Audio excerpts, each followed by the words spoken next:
Good morning, student. Today we learn objective of cost accounting under our subject cost and worse accounting paper first, and first topic basics of cost accounting.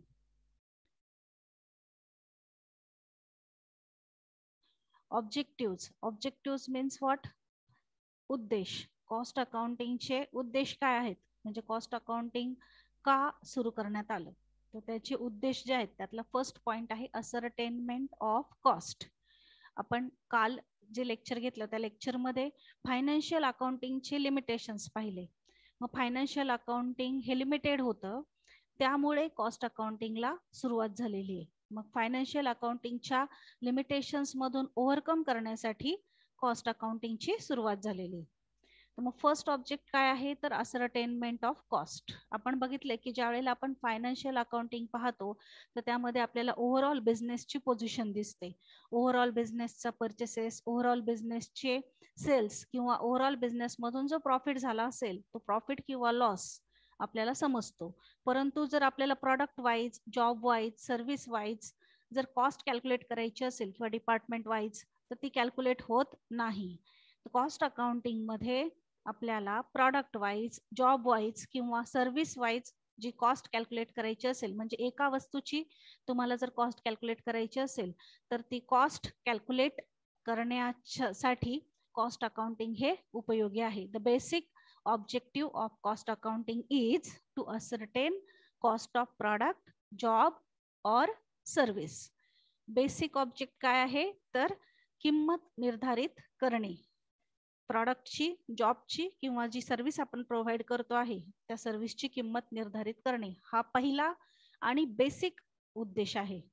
Expenses relating to product are collected from diverse sources.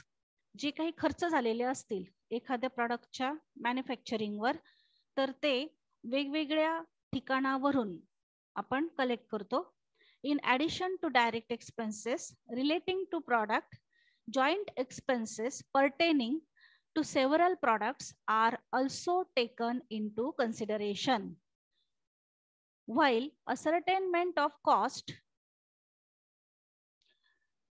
of product, direct expenses बरोबर म्हणजे actual production होत असताना जे खर्च झालेले असतील ते तर आपण विचारात घेतोच, परंतु त्यासोबत जे इतर खर्च झालेले असतील ते सुद्धा एखाद्या वस्तूची कॉस्ट कॅल्क्युलेट करताना कन्सिडर केले जातात.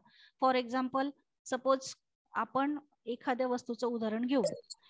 सपोज एक तुमच्या रोजच्या वापरण्यामधल्या जी वस्तू आहेत,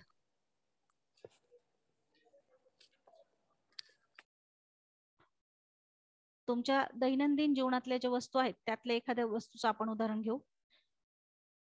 सपोज आपण आपल्या खडू आणि फळा यासोबत डस्टर वापरत असतो. मग समजा डस्टर मॅन्युफॅक्चरिंग केलं जात असेल तर डस्टर मॅन्युफॅक्चरिंग करत असताना त्यासाठी मटेरियल लागणार आहे. जर लाकडी डस्टर असेल तर टिंबर लागेल म्हणजे लाकूड लागेल, स्पंज लागेल, त्याच्यावर त्याला चिटकवण्यासाठी ॲडेसिव्ह लागेल म्हणजे ग्ल्यू वगैरे लागेल. तर हे झालं मटेरियल. त्यानंतर त्यावर जे काम करणारे लोक आहेत त्यांना आपल्याला मजुरी द्यावी लागेल, ते झाले लेबर. मग मॅन्युफॅक्चरिंग करत असताना त्या लाकडाला साईज मध्ये आणण्यासाठी काही आपण मशिनरी वगैरे वापरणार. त्यानंतर पेस्टिंगसाठी समजा मशीनचा वापर करू शकतो किंवा लेबरचा वापर करू शकतो. त्यानुसार जो खर्च होतो तो फॅक्टरीमध्ये झालेला आहे. मग फॅक्टरीमध्ये झालेला जो खर्च आहे तोच फक्त गृहीत धरून वस्तूची किंमत तयार होणार का किंवा वस्तूची कॉस्ट आपण असरटेन करणार का, तर नाही. मग ज्यावेळी आपण एखादी वस्तू फॅक्टरीमध्ये तयार करतो, ती तयार करत असताना फॅक्टरीमध्ये होणारे खर्च प्लस त्यासोबत आपल्याला जे ऑफिसमध्ये खर्च करावे लागतात. मग ऑफिसमध्ये म्हणजे कुठे, तर ती वस्तू तयार झाल्यानंतर ती विक्रीसाठी पाठवायची असते आपल्याला. मग विक्रीसाठी पाठवण्यासाठी फक्त फॅक्टरीतला स्टाफ उपयोगी आहे का, तर नाही. तर त्याचं सर्व रेकॉर्ड मेंटेन करावं लागतं. रेकॉर्ड मेंटेन करण्यासाठी आपल्याला क्लेरिकल स्टाफ लागतो, अकाउंटंट लागतात, त्यांना सॅलरी द्यावी लागते. ऑफिसमध्ये होणारा खर्च असतो तो सुद्धा त्या वस्तूमध्ये कॅल्क्युलेट केला जातो.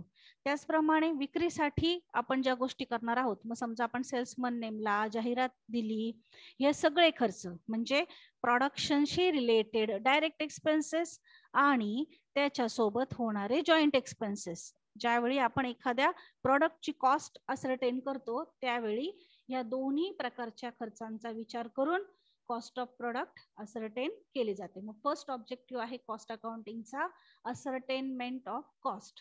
वस्तूची कॉस्ट मीन्स मूल्य निर्धारित करणे किंवा निश्चित करणे. Then second objective is control of cost. कॉस्टवर कंट्रोल ठेवायचं, नियंत्रण ठेवायचं. नियंत्रण का ठेवायचं? जर आपण कॉस्टवर कंट्रोल नाही ठेवला तर आपल्या वस्तूची जर कॉस्ट वाढली तर ऑटोमॅटिकली ग्राहक कमी होतील, विक्री कमी होईल आणि फायनली प्रॉफिट सुद्धा काय होईल? कमी होईल. म्हणून कॉस्टवर कंट्रोल ठेवण्याच्या उद्देशाने कॉस्ट अकाउंटिंग हे महत्वाचं आहे. The second objective of cost accounting is to control cost so that the maximum and better production at minimum cost may be made possible. जास्तीत जास्त प्रोडक्शन चांगल्या दर्जाचं, उत्तम दर्जाचं आणि कॉस्ट कशी राहिली पाहिजे? मिनिमम राहिली पाहिजे. त्यासाठी कॉस्ट अकाउंटिंग हे मदत करत असतं. To achieve this object the technique of budgetary control and standard cost are adopted. मग कॉस्ट कंट्रोल ठेवण्यासाठी काही तंत्र वापरली जातात. त्यामध्ये बजेटरी कंट्रोल आणि स्टँडर्ड कॉस्टिंग अशा दोन तंत्रांचा समावेश आहे. मग बजेटरी कंट्रोल म्हणजे काय? तर आपण एखाद्या प्रोडक्शन सुरू करण्यापूर्वी त्याचं बजेट ठरवतो, मंथ वाईज बजेट ठरवतो. म्हणजे आपल्याला त्या प्रोडक्शनसाठी किती खर्च येणार आहे, परचेसेस किती होणार आहेत आणि त्याची एक अंदाजे विक्री किती होईल त्यानुसार एक बजेट ठरवलं जातं. त्या टूलमुळे आपण आपल्या कॉस्टवर कंट्रोल ठेवू शकतो. स्टँडर्ड कॉस्टिंग मध्ये देखील तसंच आहे. आपण अगोदरच एखाद्या वस्तूची स्टँडर्ड ठरवून घेतो की मटेरियल किती लागेल, लेबर किती लागतील, त्यांना आपल्याला किती पे करावं लागेल आणि त्यानुसार आपण त्यानंतर प्रोडक्शनला सुरुवात करतो. म्हणजे कॉस्ट ऑफ कंट्रोल हे सेकंड ऑब्जेक्टिव्ह आहे कॉस्ट अकाउंटिंगचं. Then third, reduction in cost. किंमत कमीत कमी ठेवण्याचा प्रयत्न केला जातो. Cost are not only to be control by constant efforts are to be made for reducing them. Cost reduction implies real and permanent reduction in the unit cost of goods manufactured or service rendered without impairing their product or goods suitability for the use of intended. काय केलं जातं तर cost reduce केली जाते, परंतु cost reduce करत असताना त्या वस्तूच्या किंवा त्या सर्व्हिसच्या प्रॉडक्टच्या क्वालिटीमध्ये कुठलाही फरक नाही पडला पाहिजे. म्हणजे क्वालिटी मेंटेन ठेवून कॉस्ट रिड्यूस करण्यासाठी जी तंत्र आहेत ती आपल्याला कॉस्ट अकाउंटिंग मधून उपलब्ध होतात. Value analysis, time and motion study, standardisation, simplification etcetera are the major technique of cost reduction. Value analysis म्हणजे काय? तर जी तुम्ही वस्तू बनवता आहात त्याच्या पर कमॉडिटीची व्हॅल्यू कॅल्क्युलेट केली जाते, त्याचं अनालिसिस केलं जातं आणि आपल्याला कुठे कुठे अवॉइडेबल एक्सपेन्सेस आहेत म्हणजे जे टाळता येण्यासारखे खर्च आहेत ते टाळले जातात. मग त्यामुळे ऑटोमॅटिकली वस्तूची किंमत कमी ठेवण्यासाठी मदत होते. टाइम अँड मोशन स्टडी म्हणजे हालचालींचा अभ्यास. बऱ्याचदा काय होतं की लेबरकडनं अनावश्यक हालचाली होत असतात आणि अनावश्यक हालचाली जर झाल्या तर लेबरची इफिशियन्सी कमी होते. म्हणून ते टाळण्यासाठी म्हणजे समजा चेन प्रोडक्शन असतं, म्हणजे एक प्रक्रिया झाली की लगेच दुसरी, लगेच तिसरी, त्यानुसार सगळा सेटअप मांडलेला असतो फॅक्टरीमध्ये. त्यामुळे काय होतं तर टाइम आणि मोशन मध्ये म्हणजे वेळ वाया जात नाही, हालचालींमध्ये वेळ वाया जात नाही. जे काही प्रोडक्शनचा सिक्वेन्स असतो तो अशा पद्धतीने ठेवला जातो की ज्यामुळे आयडियल टाइम किंवा वाया जाणारा वेळ हा टाळला जातो. त्यानंतर स्टँडर्डायझेशन, स्टँडर्ड ठरवून दिलं जातं, वर्कर्सला सुद्धा स्टँडर्ड ठरवून दिलं जातं.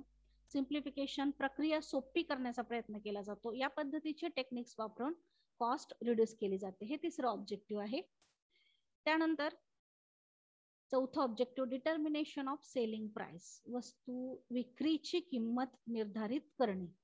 आपण आधी कॉस्ट, असरटेनमेंट ऑफ कॉस्ट पाहिलं. आता विक्रीची किंमत निर्धारित करायची, सेलिंग प्राइस निर्धारित करायची. तुम्ही ज्या वेळेला तुमच्या स्कूलमध्ये असाल किंवा 11-12 ला असाल तर त्यावेळेला तुम्ही शिकलेला आहात की cost plus profit is equal to selling price. म्हणजे तुम्ही कॉस्ट मध्ये जर प्रॉफिट ऍड केला तर तुम्हाला काय मिळते? सेलिंग प्राइस मिळते. Cost accounting provides cost information on the basis of which selling price of product or services can be determined. Cost accounting मधून तुम्हाला वस्तूच्या प्रोडक्शनवर किती खर्च झाला, मग कॉस्ट ऑफ प्रोडक्शन किती आहे किंवा टोटल कॉस्ट किती आहे ती समजते. त्यामध्ये तुम्ही तुमचा डिझायरेबल प्रॉफिट ऍड करून वस्तूच्या विक्रीची किंमत निर्धारित करू शकतात. किंवा काही वेळेला बिझनेस सतत लॉस मध्ये चालला असेल, मार्केटची पोझिशन चांगली नसेल, तर त्यावेळेला आपल्याला बऱ्याचदा काय करावं लागतं, तर आपली जी सेलिंग प्राइस आहे ती रिड्यूस करावी लागते. त्या स्पेशल कंडिशन मध्ये किंवा जी मार्केटची पोझिशन आहे त्या पोझिशन मध्ये आपल्याला आपलं प्रॉडक्ट जर टिकवून ठेवायचं असेल तर आपल्याला सेलिंग प्राइस ही रिड्यूस करावी लागते. मग सेलिंग प्राइस किती रिड्यूस करता येऊ शकते, किंवा अशी सेलिंग प्राइस की ज्यातून आपल्याला लॉस होणार नाही परंतु कॉस्ट मेंटेन होईल, तर अशी सेलिंग प्राइस निर्धारित करावी लागते. तर ती निर्धारित करत असताना कॉस्ट अकाउंटिंग आपल्याला गाईड करत असतं. Cost accounting guides in deciding the extent to which selling price may be reduce to meet special situation. Special situation means मार्केटमध्ये डिप्रेशन चालू आहे, घसरण चालू आहे सतत, आणि मग असं असताना आपलं प्रॉडक्ट मार्केटमध्ये टिकून राहिलं पाहिजे. तर मग आपण आपली किंमत जर तेवढीच ठेवली विक्रीची तर प्रॉडक्ट मार्केटमध्ये टिकून राहणार नाही. अशा वेळेला प्रॉफिट थोडा कमी करावा लागतो किंवा कधी कधी प्रॉफिट सोडून द्यावा लागतो, आणि आपली जी कॉस्ट आहे वस्तूची ती फक्त मेंटेन होईल, तेवढे पैसे आपल्याला मिळतील या दृष्टीने सेलिंग प्राइस निश्चित करावी लागते. मग determination of selling price it is the next objective of cost accounting. Then matching cost with revenue. Matching cost with revenue, आपला झालेला खर्च वस्तू तयार करण्यासाठी आणि मिळणारा इन्कम या दोन्हींचं मॅचिंग करण्यासाठी कॉस्ट अकाउंटिंग उपयुक्त आहे. The profit of any activity can ascertain by matching cost with the revenue of that activity. The purpose of this step is determine profit or loss of any activity on objective basis.